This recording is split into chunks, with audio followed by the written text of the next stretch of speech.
Дайындалуы өте оңай, тіпті оқушы адам да жасай алатын кекстерді жасап көрсететін боламын.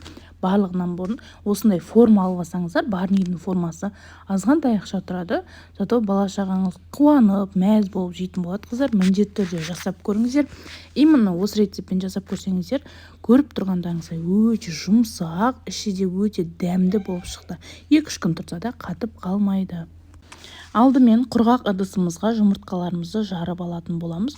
Оның үстіне шекер саламыз. Жұмыртқа бөлме температурасында тұрған болса, тіптен жақсы.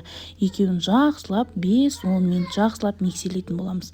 Әркімнің миксерінің күші әртүрлі, сондықтан аппақ болып көпіргенше араластырсаңыздар болғаны, қыздар.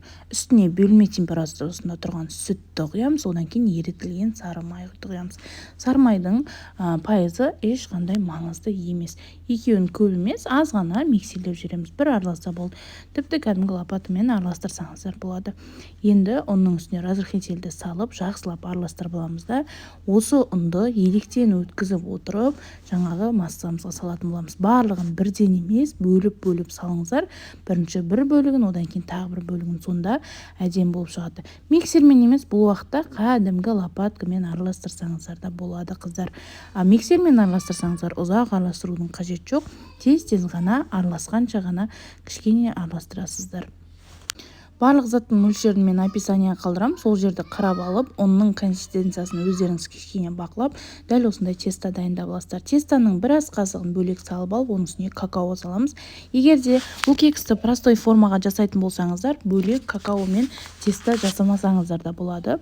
Осылай араластырып алып, мен барнидің қолын, аяғын және де мұрны мен құлақтарын жасап алдым барлығына.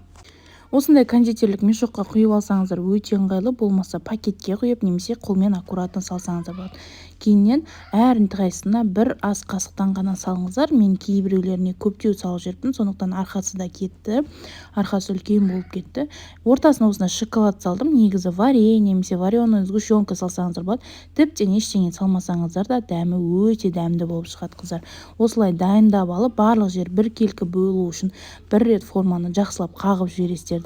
Қызып тұрған печкада 20, даже 15 минут пісіріп алсаңыздар, осындай өте керемет қып-қызыл болып дайындалатын кекстарымыз дайын. Формаңыз болмаса, айтып тұрғандай, просто формаға салып пісіре берсеңіздер болады. Дәмі өте керемет болады.